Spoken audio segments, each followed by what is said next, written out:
All right. This is your man coming at you. Podcast. Didn't do one last week, just too crazy busy. Um, this is episode number 162. Can't believe we're at that number already. Um, we were really busy the last couple of weeks getting ready for GA's Pro show. And I was kind of keeping you guys abreast while we were doing it, and that's one of the reasons we've been so busy lately, along with a couple other projects that we got coming up. But she plays fourth, which I don't agree with it. I don't agree with the placing. She really looked good, but it is what it is. You take it, you learn from it, you move forward, get better, come back next time. It's what we've been doing at each level: state level, regional level, national level, and now pro level. We take our knocks, we learn from it, we come back. You cannot defeat the person that never gives up.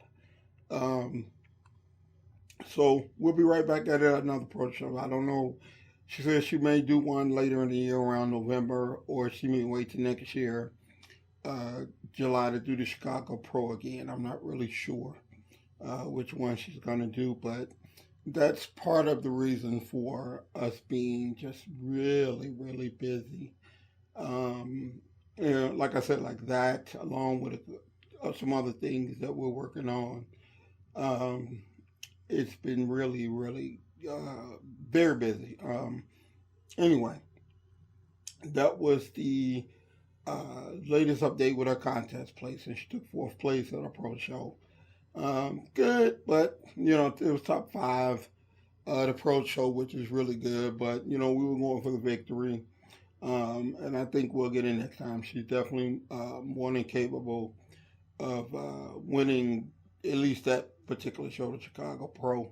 So we'll go back to the drawing board and see what we can figure out and do for next time.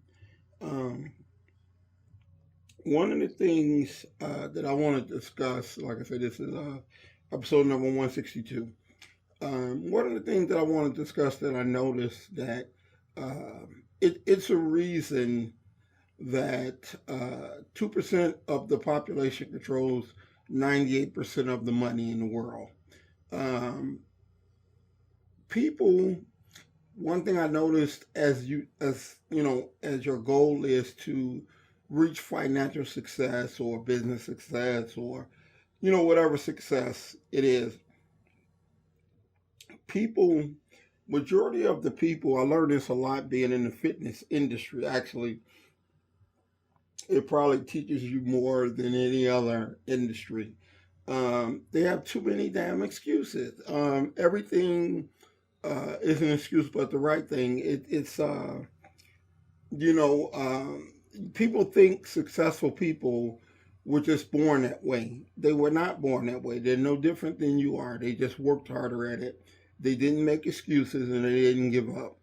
Um, we, Being in the fitness industry, it's funny to see uh, people um, like the ladies. They'll come to GA and they'll admire and love her physique. I mean, she's a professional figure person, a figure competitor.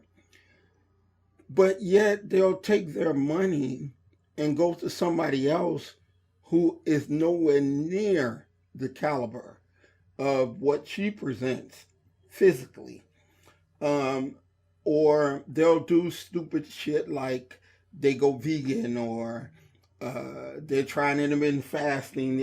They're doing everything except the right thing, and you can never do the wrong thing and get to the right destination. But I find that so many people. Um, we had the other night we went out and we were on the way back and got a flat. So we had the car towed, and then we had to call our Uber, right? And the lady was saying, the lady that was driving was saying, man, I can see y'all two work out. You're in great shape. I could be there, but that I should have done that 15 years ago. All the time, you're smelling the whole car is smelling like weed. It's like, well, maybe if you didn't smoke weed all the time and ate correctly and worked out, maybe then you'll be there. But everybody's got an excuse. I meet guys all the time. They go, "Oh, you're pretty big." I was like that in high school. Okay, you were 5'7", 250 pounds in high school. Okay, what high school did you go to? Because I didn't see nobody like that. Um, Everybody, they're disillusioned. They have excuses and reasons um, about everything. I do a lot of posting of different successful business people that I admire: Elon Musk, Jeff Bezos, Steve Jobs, people like that. I'll put a little small thing of them on TikTok, and because I get a lot of feedback from that. And you ought to just hear some of the shit that they say. It's like they say, one comment on the video that I had put up was the reason that Jeff Bezos is so successful is that he doesn't pay taxes, um, and he rips people off by paying a minimum wage. Well, you make minimum wage. How's he ripping you off? You know what I mean? The government sets minimum wage, so if he's paying that, he should pay more. Why should he pay more? Because he makes more. Why don't you become more valuable? Then he can pay you more. People come in, and I see that a lot here. They come in and they bring nothing to the table. We hire trainers that if you give them clients, they train. Okay, that's good. That's decent. But you're getting what you work for. Now, if you start bringing in clients and signing up clients and increasing the clientele and selling more out of retail, now your value has increased and now you're worth more. People want more just because they are who they are. And it just doesn't work that way. There's no boss in the world, big or small, that is not going to pay you the value in which you're worth. If they ain't paying you more, it's because you ain't worth more. But everybody think, successful people or rich people, or they're evil and they this and they that. Well, how about they just work hard, and they had a dream and a vision like we all had at some point in time in our life, and they pursued that, and it clicked, and now they're reaping the benefits of it. Um, Being a dreamer, starting a business and working, when Jeff Bezos started Amazon, working in his garage, delivering books in the back of his beat up Chevy Blazer, no one complained. They probably talk, "Oh, look at that fool, think he gonna get rich delivering books in the back of his car." Now, oh, he's evil. He don't pay taxes. He rip people off. He this, he that. Um, Everybody, majority of the people in the world utilize an excuse for why you have it and they don't.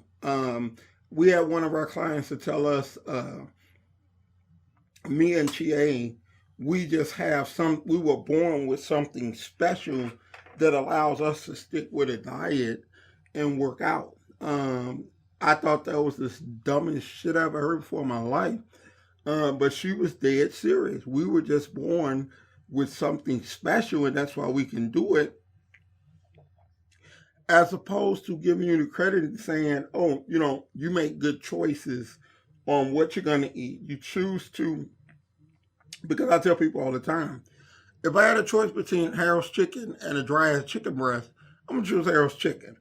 Uh, but I can't look and run my business based on Harold's chicken. You know what I mean? I see a lot of trainers that's fat, out of shape, But the trainer, it's like if you lack the discipline to eat correctly yourself, how do you think you could ever get anyone else as your clients to eat correctly when you yourself don't even do it? Um, that's that's the whole thing behind it. Especially in this profession, you have to practice what you preach. You can't be out of shape and tell people I'm gonna train you and get you in shape. Um, I've never I've never seen health and fitness like it is now. Everybody wants to work out. One of the bigger problems I think is one, they all trying to do it themselves. Or majority of them are trying to do it themselves. They come up with their own plan. Oh, I'm gonna be a vegan and I'm not gonna eat this and I'm not gonna eat that. Which that would be like me playing basketball in my backyard and saying I'm ready for Michael Jordan. It's a we as trainers have done this for a very long time. For me and Chie together, you're talking about over 50 years of experience. But yet people figure I ain't got to pay you. I can figure it out myself. And we have people that have thought that they getting fatter and fatter, and even though they don't eat no sugar, they vegan, they this, they that. They work out about 20 times more than we work out, but yet they're getting worse. And people are too prideful to say, you know what? Obviously, you're the expert on this. You know something I don't know. Let me pay you. Help me out. Teach me what I need to do. They won't do that. Some people won't. Some do. But you meet a lot of people that think they got it all figured out and they can do it themselves and get themselves in shape, and it just doesn't work that way. It's a science. It is. It's not just do this or do that and it's going to work for you. You have to seek expert advice, which a good trainer should offer. And speaking of that, you run into a lot of trainers that they want you to do what they do. Okay, they don't know. No. It's like if you call yourself a chef, but you can only cook fish, you're not a chef. You're a fish cooker. You meet trainers that because they were a boxer, they want you to box. They play football, they want you to do football moves. And the problem is, most people come because they want their body sculpted to look better. You look like what it is that you do. So unless you want to be a boxer, you shouldn't be getting trained by a boxer that has you doing boxing moves. People are so stupid that they think as long as they're sweating, they're doing good, and that's just not the case. That's not the way it is. You can do cardio and drink water, and to me, weight resistance training, you're not going to get around it. That's the only thing that's going to shape and sculpt the muscle. So if you have flabby inner thighs, only inner thigh exercise is going to fix your problem, not boxing. You're still going to have a flabby inner thigh. So I don't know. It's just different times, not better, different. And I just wish more people would stop being so goddamn stupid and realize that good trainers are to be respected, and they help you, not hurt you. And quit trying to do it yourself, man. You're not a trainer. You know what I mean? You don't know what works and what don't work. You're just doing something. So that's the thing that I notice is that success, fitness, whatever it may be, everybody has an excuse for why someone else has it and you don't. And there's really not an excuse. It's really not a reason. They just work hard. They work their ass off. I have clients or people that I know in business that every other month they're going on vacation. I work 7 days a week, even when I'm not here. I'm working. I'm doing something. I'm reading. I'm studying. I'm doing something to better my business. And then I talk to people, oh, you've been in business 25, 30 years. It must be something special to it. No, it's just I work my ass off, man. And that's what I suggest to everybody else. Learn what you're doing, figure out where you're going, and just dedicate the time and work your ass off. Um, so that's my rant for today. And like I said, something that I noticed is that we are an excuse-ridden society, and we need to stop. Man, life would be much better if you accepted the fact that you're just a lazy fuck and you don't want to work. You know what I mean? That would be okay, at least if you would admit it. But quit thinking people are lucky. There's no luck involved in being successful, man. You gotta work every day. It's gotta be your purpose, your obsession. Please stop calling people lucky. Chances are they're not. You don't get lucky in business. You work in business, all right?